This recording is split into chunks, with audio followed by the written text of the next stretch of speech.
তৃণমূলের হাতে আহত তৃণমূল কর্মীকে বর্ধমান হাসপাতালে দেখতে এলে বিজেপির নেতা বর্ধমান দুর্গাপুরের লোকসভা কেন্দ্রের বিজেপি প্রার্থী দিলীপ ঘোষ। পূর্ব বর্ধমান জেলার গলসির মনোহর সুজাপুরের ঈদের আগের দিন রাতে গোষ্ঠী কোন্দলের ফলে গুরুতর জখম হন তৃণমূল কর্মী স্বপন মল্লিক। তাকেই দেখতে বর্ধমান মেডিকেল কলেজ ও হাসপাতাল এলেন বর্ধমান দুর্গাপুর লোকসভা কেন্দ্রের প্রার্থী দিলীপ ঘোষ। শনিবার সকাল 10টা নাগাদ তিনি বর্ধমান মেডিকেল কলেজ হাসপাতালে আসেন। জরুরি বিভাগের একতলায় ভর্তি রয়েছেন স্বপন মল্লিক। তার সাথে কথা বলেন, পাশাপাশি তার পরিবারের লোকজনের সঙ্গেও কথা বলেন তিনি। 100 দিনের টাকা চাওয়া নিয়ে শাসক দলের গোষ্ঠী কোন্দলে আহত হয়েছেন স্বপন মল্লিক নামে ওই ব্যক্তি। সে প্রতিবাদ করেছে, তাই রোজা শেষ করতে পারেনি, ঈদ করতে পারেনি, হাসপাতালে ভর্তি হতে হয়েছে, জানালেন দিলীপ ঘোষ।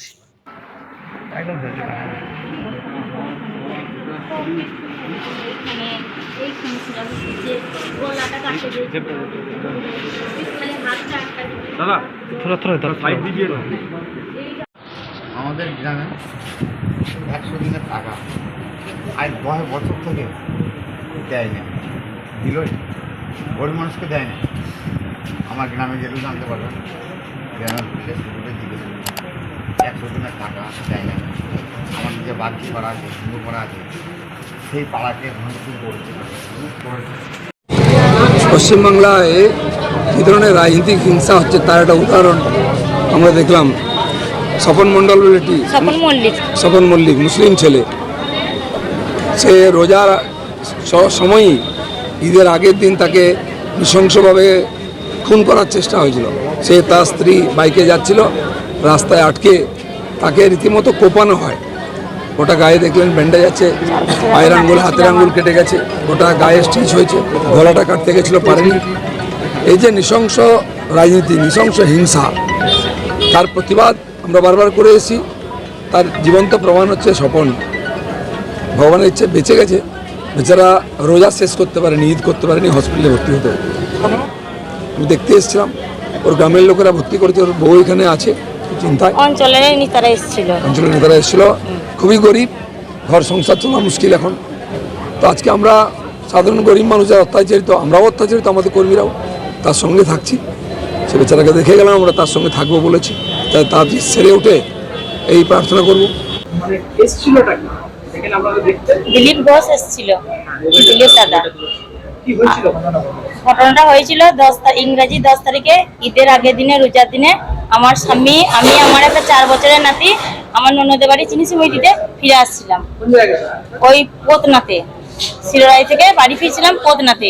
তো ওইখানে আমাদের গ্রামেরই লোক ছিল আর পোতনাথ ছিল 2 জন।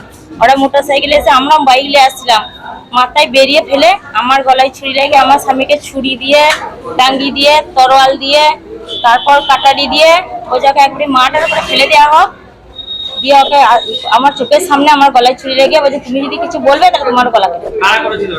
ওইটা আমাদেরই গ্রামের লোক, পার্থ আর ওই এমএলএ লোক আর কি। ওরা ওই গোষ্ঠীতন্ত্র তৃণমূলই করে।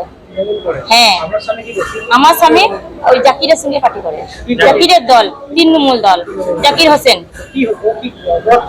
অপরাধ বলতে আমাদের গ্রামের 100 দিনের টাকা আর জরিমানার, হিন্দুদের লোকদের জরিমানা, ঘর ভাঙা টাকা 30 লক্ষ টাকা আমাদের গ্রামের লোকের কাছে আছে।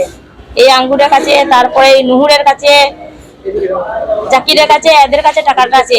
যে বলতে গিয়েছিল যে টাকাগুলো তুমি দাও, বলছে টাকা যখনই চাচ্ছে একে মার্ডার করে ফেলে দে। যখন মার্ডার করছে তখন বলছে হাফ মার্ডার হয়েছে না ফুল মার্ডার, বলছে ফুল মার্ডার করে দে, তাই বলছে।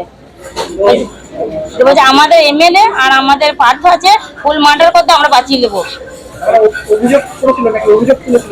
হ্যাঁ, বলেছিল যে টাকাগুলো দিতে। হ্যাঁ, আমাদের বলছি থানায়, আরে সব বলা বলি হয়েছিল, দিবে করেছে। আর আমাদের গ্রামের আজ থেকে 10 বছর আগে অনেক লোক গত হয়ে গেল, টাকা কিন্তু গরিব কেউ এখনো পায় নাই, এখনো টাকাটা আছে। ওই টাকা নিয়ে ওরা আমরা ই করছে। আমাদের গ্রাম হচ্ছে মনোহর সুজাপুর, গলসি থানা। আজকে এসেছিল দিলীপ দাদা এসেছিল, তারপর আমাদের মুসলিমদের মোর্চার লোক এসেছিল, বললো আমরা তোমাদের সাথে আছি, যতটা পারবো সহযোগিতা করবো। আমরা তৃণমূল করি, বলতে পারছি না কেন এলো।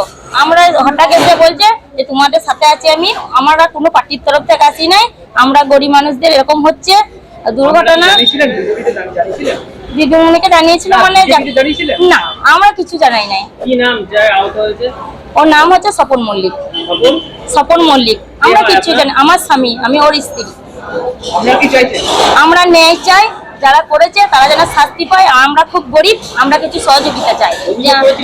থানায় অভিযোগ করেছি, এখনো মানে কজনকে তুলেছে, এখনো তোলা সবজনকে হয়নি। আমার নাম রূপা মল্লিক।